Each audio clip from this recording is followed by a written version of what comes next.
यह कहानी फ्यूचर में सेट है, जहां हम एक कंपनी को देखते हैं जो वर्चुअल रियलिटी सिमुलेशन गेम्स की टूर्नामेंट ऑर्गेनाइज कराती थी।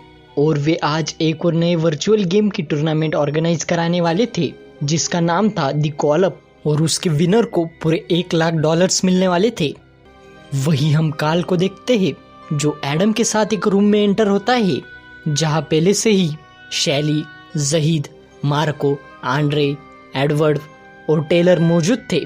दरअसल वे आठों वहां पर उस गेम में हिस्सा लेने के लिए आए हुए थे। जब सभी उस रूम में पहुंच जाते हैं तो उन्हें स्पीकर्स के जरिए दिए गए टैबलेट्स पर साइन इन करने के इंस्ट्रक्शंस दिए जाते हैं।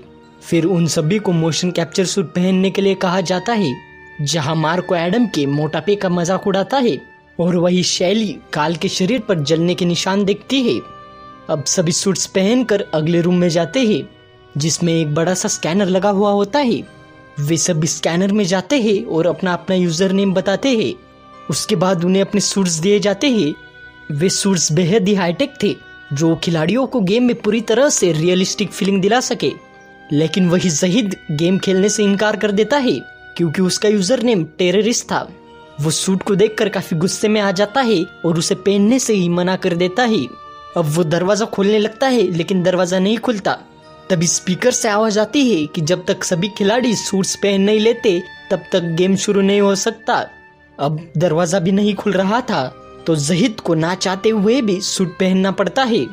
अब सभी प्लेयर्स सूट पहनकर गेम खेलने के लिए तैयार है।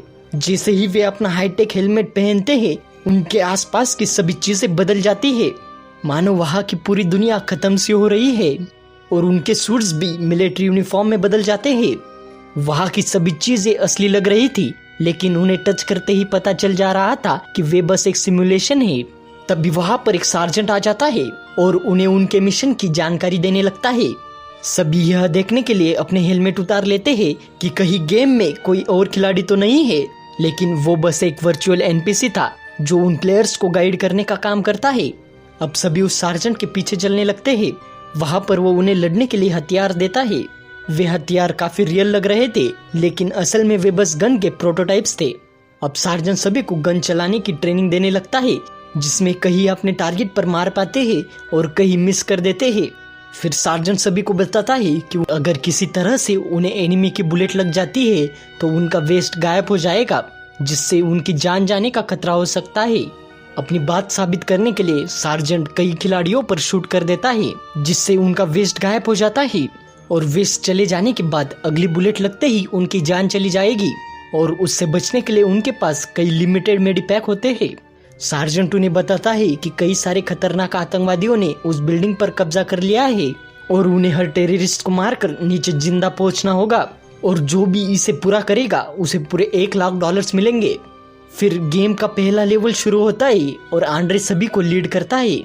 दरअसल आंड्रे पहले आर्मी में रह चुका है और उसे इन सभी चीजों का एक्सपीरियंस है। सभी हर कमरे की जांच करते हुए आगे बढ़ रहे थे।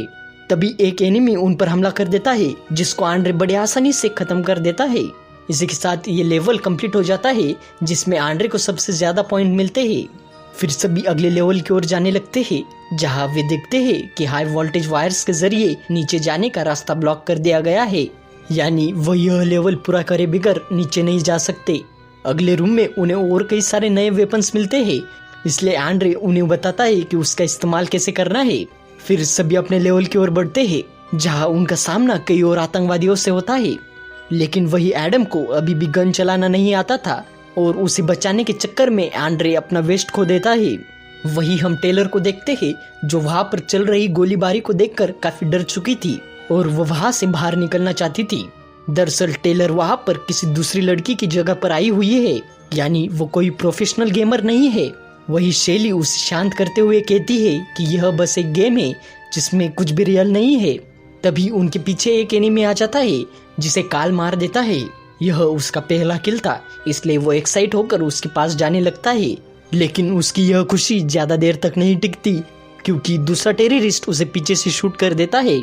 अब काल हार मानकर उसके सामने सरेंडर करने लगता है, लेकिन एनिमी फिर से उस पर गोली चला देता है। शैली एनिमी को मारकर काल के पास चली जाती है, जो दर्द में चीख रहा था, मानो जैसे उसे असल में गोली लगी हो। शैली अपना हेलमेट उतार कर देखती है कि उसे असल में कोई गोली नहीं लगी थी। पर फिर भी वो दर्द में तड़प रहा था। और तभी आंड्रे वहां आकर उसे अपना मेडिपैक दे देता है। मेडिपैक की वजह से गेम में उसकी चोट हील होने लगती है, लेकिन अभी भी उसे दर्द हो रहा था। यह देखकर सभी घबरा जाते हैं और आपस में बातें करने लगते हैं कि शायद वे किसी रियलिटी टीवी शो का हिस्सा बन चुके हैं। साथ ही वे अपना हेलमेट उतारने की कोशिश करते हैं पर नाकाम रहते हैं। फिर सभी आंड्रे को ब्लेम करने लगते हैं कि उसे इन सभी चीजों की पहले से ही जानकारी थी, लेकिन आंड्रे इन सभी बातों से इनकार कर देता है और नाराज होकर उन सभी को छोड़कर रिलैक्स होने के लिए वहां से चला जाता है। उन सभी का हेलमेट ऊपर होता है, इस बात से अनजान कि अगली लेवल एक्टिवेट हो चुकी है और सभी एनिमीज फिर से रिस्पॉन होने लगते हैं। आंड्रे को इस बात का एहसास होता है, लेकिन तब तक एक एनिमी वहां पहुंचकर उसे मार देता है। अब यहाँ सभी अलर्ट हो जाते हैं कि अगला लेवल शुरू हो चुका है और जल्दी एनिमीज उन पर हमला करने लगते हैं, जिसमें एडवर्ड घायल हो जाता है, लेकिन उसके पास मेडिपैक होता है जिसे यूज कर वो बच जाता है। और वही टेलर वहां से बचकर भागने लगती है, लेकिन इलेक्ट्रिक वायरस की वजह से वो आगे नहीं जा पाती। वही अंदर सभी एनिमीज से लड़ रहे थे और तभी एडम आतंकवादियों की तरफ बॉम्ब फेंक देता है, जिसमें वे सभी मारे जाते हैं और उनका यह लेवल भी कंप्लीट हो जाता है, जिसमें एडम को सबसे ज्यादा पॉइंट्स मिलते हैं। वही आंड्रे जमीन पर रेंगता हुआ उन्हें अपनी मदद के लिए बुलाता है। वे उसके पास पहुंचते उससे पहले ही आंड्रे के हेलमेट में टाइमर बजने लगता है और थोड़ी ही देर में उसका हेलमेट उसे तेज बिजली के झटके देने लगता है, जिसमें वो मारा जाता है। अब सभी उसके पास पहुंचकर उसे मरा हुआ पाते हैं। उसे देखकर वे काफी डर जाते हैं। उन्हीं में जहीद फायर एक्सटिंग्विशर को पकड़कर उन्हीं में से किसी को अपना हेलमेट तोड़ने के लिए कहता है और काल उसकी मदद करने के लिए आगे आता है। वो जहीद के हेलमेट पर जोरदार वार करता है, लेकिन हेलमेट काफी मजबूत होता है और उसे कुछ नहीं होता। लेकिन तभी गेम में सार्जेंट आकर जहीद को मारने लगता है। वो सभी को वार्निंग देता है कि उन्हें अपने इक्विपमेंट्स को तोड़ने की बिल्कुल भी इजाजत नहीं है और साथ ही अगर वे गेम को पूरा करे बगैर वहां से भागने की कोशिश करेंगे तो उन्हें उसके लिए पनिश किया जाएगा। अब वहां से बाहर निकलने का कोई दूसरा रास्ता ना होने की वजह से वे अगले लेवल्स पूरे करने लगते हैं, जहां वे कई बार जख्मी होते हैं, लेकिन एक दूसरे की मदद करते हुए वे आगे बढ़ते रहते हैं। अब बाहर रात हो चुकी थी, इसलिए वे एक फ्लोर पर रुकते हैं और वे गुस्से में वहां की खिड़कियां तोड़ने लगते हैं। जहीद कार्ड की मदद से एक खिड़की में क्रैक ले आता है, लेकिन तभी सार्जेंट जहीद पर हमला कर देता है और वो उसे सीढ़ियों से नीचे गिराकर उसका पैर तोड़ देता है। अब जहीद उन सभी को बाकी के लेवल पूरे होने तक वहीं पर छुपा देने के लिए कहता है, लेकिन कुछ ही देर में एक आतंकवादी वहां आकर उसे मार देता है। बाकी सभी नए लेवल्स पूरे करने में लग जाते हैं, जिसमें मार्को घायल हो जाता है और उसे देखकर टेलर फिर से वहां से भाग जाती है। शैली मार्को को मेडिपैक देकर बचा लेती है और टेलर को ढूंढने लगती है, जो डर कर वॉशरूम में छुपी हुई होती है। तभी एक आतंकवादी सभी बाथरूम्स को चेक करता हुआ उसकी ओर बढ़ने लगता है, लेकिन इस बार टेलर हिम्मत कर उसका सामना करती है और उसे मार देती है। बाद में सभी आपस में बातें करने लगते हैं, जहां शैली बताती है कि उसका परिवार मर चुका है और काल बताता है कि उसका भी इस दुनिया में कोई नहीं है। वही एडम अपनी बूढ़ी दादी माँ के साथ रहता है, जिन्हें भूलने की बीमारी है। मार्को बताता है कि उसका डिवोर्स हो चुका है और एडवर्ड अनाथ होता है। यह सभी बातें सुनकर वे समझ जाते हैं कि उन्हें इस गेम में इसलिए चुना गया है कि अगर उन्हें कुछ हो भी जाता है तो उन्हें ढूंढने के लिए कोई नहीं आने वाला। इसी बीच अगला लेवल शुरू हो जाता है और वे नीचे आकर देखते हैं कि सार्जेंट एक आतंकवादी को मार रहा होता है। सार्जेंट उन्हें उस आतंकवादी को टॉर्चर कर बॉम्ब का पासवर्ड निकालने के लिए कहता है। दरअसल उस आतंकवादी ने उस बिल्डिंग में बॉम्ब प्लांट किया होता है, जिसे रोकने के लिए उन्हें पासवर्ड की जरूरत थी। एडवर्ड उसे टॉर्चर करने लगता है और थोड़ी ही देर में वो आतंकवादी पासवर्ड बता देता है। एडवर्ड एडम को उसे कंप्यूटर में डालने के लिए कहता है, लेकिन जैसे ही वो पासवर्ड एंटर करते हैं वो बॉम्ब एक्टिवेट हो जाता है और वो आतंकवादी हंसते हुए कहता है कि वो पासवर्ड गलत था। साथ ही अब 30 मिनट में वो बॉम्ब फट जाएगा, यानी 30 मिनट के अंदर ही अंदर वो बिल्डिंग पूरी तरह से तबाह हो जाएगी, जिसकी वजह से टेलर उस आतंकवादी को मार देती है। अब मार्को एडम को गलत पासवर्ड डालने के लिए जिम्मेदार ठहराता है और उसे मारने लगता है। तभी एडवर्ड देखता है कि सार्जेंट ने नीचे जाने के लिए लिफ्ट रोकी रखी है और सभी दौड़कर लिफ्ट के अंदर चले जाते हैं। अब लिफ्ट के जरिए वे 5th फ्लोर तक पहुंच जाते हैं। मार्को लिफ्ट के दरवाजे को पकड़ कर रखता है और सभी उससे निकल जाते हैं, लेकिन मार्को एडम को अपने साथ ही रख लेता है। तभी लिफ्ट उन्हें और भी नीचे ले जाने लगती है और 3rd फ्लोर पर खुल जाती है। वही बाकी सभी अपने लेवल्स पूरे करते हुए आगे बढ़ने लगते हैं। इसी बीच एक आतंकवादी उन पर स्मोक ग्रेनेड फेंक देता है, जिसे देखकर काल काफी डर जाता है। और वो छुप कर शैली को बताता है कि उसने अपनी गर्लफ्रेंड को आग में खो दिया था और उसी को बचाने के दौरान उसके शरीर पर ये जलने के निशान पड़ गए थे। वहीं नीचे मार्को एडम को गन पॉइंट पे लेकर आगे चलने के लिए कहता है ताकि अगर कोई एनिमी उनके सामने आए तो एडम पहले जख्मी हो। और कुछ ही देर में एक एनिमी उन पर हमला कर देता है। एडम उस पर गोलियां चलाने की कोशिश करता है लेकिन उसकी बुलेट्स खत्म हो चुकी थी और वह एनिमी उसे मार देता है, जबकि मार्को बस छुप कर उसे मरता हुआ देखता रहता है। अब बाकी सभी नीचे पहुंच जाते हैं।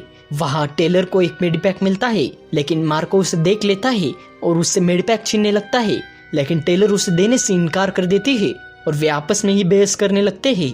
आखिर में गुस्सा होकर मार्को उसे शूट कर देता है और उससे मेडिपैक छीन लेता है। थोड़ी ही देर में काल भी वहाँ पहुंच जाता है लेकिन उसे टेलर वहाँ पर मरी हुई मिलती है। पहले तो उसे कुछ समझ नहीं आता, पर फिर वो देखता है कि टेलर ने मरने से पहले मार्को का इन गेम नेम दीवार पर लिख दिया था। अब काल मार्को पर हमला कर देता है पर मार्को उसे बड़ी आसानी से हरा देता है। फिर काल चालाकी से उसके हेलमेट को नुकसान पहुंचाने लगता है, जिसकी वजह से सार्जेंट गुस्से में वहां आकर मार्को को मारने लगता है।